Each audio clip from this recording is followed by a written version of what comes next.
ಕಾರ್ಯಕ್ರಮಕ್ಕೆ ಆಗಮಿಸಿರ್ತಕ್ಕಂಥ ಎಲ್ಲ ಹಿರಿಯರಿಗೂ, ನನ್ನ ಸಹೋದರರಿಗೂ ಹಾಗೂ ನನ್ನ ಜೊತೆ ಕೋಚಿಂಗ್ ತಗೊಂಡಿರ್ತಕ್ಕಂಥ ನನ್ನೆಲ್ಲ ಸಹಮಿತ್ರರಿಗೂ ನಮಸ್ಕರಿಸುತ್ತಾ, ನಾನೀಗ ಮೈಸೂರು ಸಿಟಿಯಲ್ಲಿ ಪೊಲೀಸ್ ಕಾನ್ಸ್ಟೇಬಲ್ ಆಗಿ ಕೆಲಸ ಮಾಡ್ತೇನೆ. ನಾನು ಮೈಸೂರು ಸಿಟಿಯಲ್ಲಿ ಪೊಲೀಸ್ ಕಾನ್ಸ್ಟೇಬಲ್ ಆಗಿ ಕೆಲಸ ಮಾಡ್ತಿದ್ದೀನಿ ಅಂದರೆ ಅದಕ್ಕೆ ಮುಖ್ಯವಾದ ಕಾರಣ ನಮ್ಮ ಕಬ್ಬೂರ್ ಸರು ನಾನು ಕಬ್ಬೂರನು ಅನ್ನೋ ಕಾರಣಕ್ಕೆ ಯಾವುದೇ ರೀತಿಯ ಫೀಸ್ ತಗೊಳ್ಳದೆ ಫ್ರೀಯಾಗಿ ನನ್ನನ್ನು ಪೊಲೀಸ್ ಆಗಿ ಅಪಾಯಿಂಟ್ ಮಾಡಿಸಿರೋದು ಅವರೇ. ನಾನಿವತ್ತೊಂದು ಒಂದು 3 ಹೊತ್ತು ಒಳ್ಳೆ ಊಟ ಮಾಡ್ತಾಯಿದ್ದೀನಿ, ಒಳ್ಳೆ ಜೀವನ ನಡೆಸ್ತಾ ಇದ್ದೀನಿ, ಒಂದು ಸಮಾಜದಲ್ಲಿ ಒಂದು ಒಳ್ಳೆ ಇದರಲ್ಲಿ ಓಡಾಡ್ತಾ ಇದ್ದೀನಿ, ಚೆನ್ನಾಗಿ ಉತ್ತಮವಾಗಿ ಓಡಾಡ್ತಾ ಇದ್ದೀನಿ ಅಂದರೆ ಅದಕ್ಕೆ ಮೇಯ್ನ್ ಕಾರಣನೇ ಅವರಾಗಿರ್ತಾರೆ.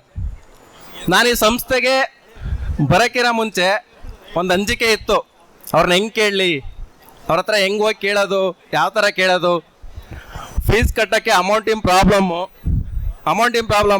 ಆ ಟೈಮಲ್ಲಿ ನಾನು ಕಬ್ಬೂರ್ನಾಗಿರೋದ ನಮ್ಮ ಅಪ್ಪ ಹೋಗಿ ಅವ್ರ ಹತ್ರ ನೇರವಾಗಿ ಕೇಳಿ, ಹಿಂಗೆ ನನ್ನ ಮಗ ಹಿಂಗೆ ಬರ್ತಾನೆ ಕೋಚಿಂಗ್ ಅಂತ ಹೇಳ್ತಿದ್ದಾರೆ ಹೆಂಗೆ ಸರ್ ಅಂತಂದ್ರೆ ಅವ್ರು ನೇರವಾಗಿ ಒಂದೇ ಹೇಳಿದ್ದು, ಅವ್ರನ್ನ ಆಫೀಸಿಗೆ ಕಳಿಸು.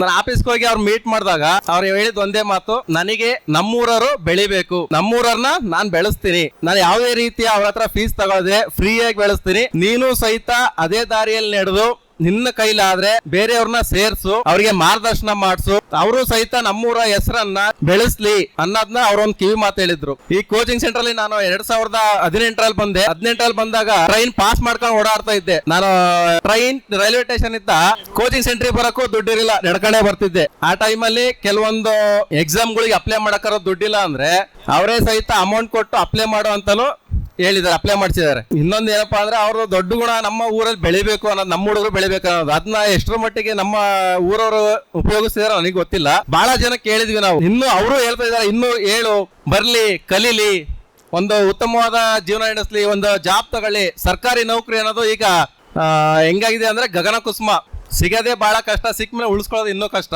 ಅದನ್ನ ಪಡೆಯಕ್ಕೆ ಎಷ್ಟು ಶ್ರಮ ಪಡ್ಬೇಕಂದ್ರೆ ನಾನು ಕನಿಷ್ಠ ಅಂದ್ರೆ 7ರಿಂದ 8 ಎಕ್ಸಾಮ್ ಬರ್ದು ಮನೇಲಿ ಇತ್ಕೊಂಡು ಓದ್ಕೊಂಡು 1 ಮಾರ್ಕ್ಸ್ ಅರ್ಧ ಮಾರ್ಕ್ಸ್ ಅಲ್ಲಿ ಹೋಗಿದ್ದು ಈ ಕೋಚಿಂಗ್ ಸೆಂಟರ್ ಬಂದು 4ರಿಂದ 6 ತಿಂಗಳು ಇರೋ ನಡುವೆಯಲ್ಲಿ ಈ ಜಾಬ್ಗೆ ಅಪಾಯಿಂಟ್ ಆಯ್ತು. ಅವ್ರದ್ದು ಇನ್ನೊಂದು ಆಸೆ ಇತ್ತು, ಏನಪ್ಪಾ ಅಂದ್ರೆ ನಾನು ಈ ಜಾಬ್ಗೆ ಅಷ್ಟೇ ಸ್ಟಿಕ್ಕನ್ ಹಾಕದೆ PSI ಮಾಡಬೇಕು ಅನ್ನೋದು ಬಹಳ ಆಸೆ ಇತ್ತು. ಬಟ್ ಹಣಕಾಸಿನ ಪ್ರಾಬ್ಲಮ್ ಆಗಿರೋದ್ರಿಂದ ನಾ ಮತ್ತೆ ಅಲ್ಲಿ ಬಿಟ್ಟು ಬೇರೆ ಕೆಲ್ಸಕ್ಕೆ ಹೋಗಿದ್ರೆ ಅದೇನೋ ಆಗ್ಲೇ ಇಲ್ಲ. ಅವರು ಇನ್ನೊಂದೇನಪ್ಪಾ ಅಂದ್ರೆ ನಮ್ಮ ಊರು, ಎಸ್ಪೆಷಲಿ ನಮ್ಮೂರು ಹುಡುಗರು ಅಲ್ಲಿ ಓದ್ತಿದಾರೆ ಅಂದ್ರೆ ಪರ್ಸನಲ್ ಆಗಿ ಕರೆದ್ಬಿಟ್ಟು ಹೆಂಗ್ ಓದ್ತಿದ್ಯಾ, ಏನೇ ಸಮಸ್ಯೆ ಇದೆನಾ, ಏನೋ ಸಮಸ್ಯೆ ಇದ್ರೆ ನಮ್ ಪರ್ಸನಲ್ ಆಗಿ ಹೇಳು, ನಾನು ಅದಕ್ಕೆ ಸಹಾಯ ಮಾಡ್ತೇನೆ, ಬೇರೆ ಏನಾದ್ರು ಇದ್ರೆ ಹೇಳು ಅಂದು ಅವ್ರನ್ನ ನಮ್ಮ ಹೆಂಗಪ್ಪ ಅಂದ್ರೆ ಆಪ್ತ ಸಮಾಲೋಚನೆ ಮಾಡ್ತಾರಲ್ವಾ ಆ ರೀತಿ ಅವ್ರನ್ನ ಕೂರಿಸ್ಕೊಂಡು ಎದುರ ಕೂರಿಸ್ಕೊಂಡು ಅವ್ರ ಸಮಸ್ಯೆ ಏನೇ ಇದ್ರು ಕೇಳ್ತಿದ್ರು.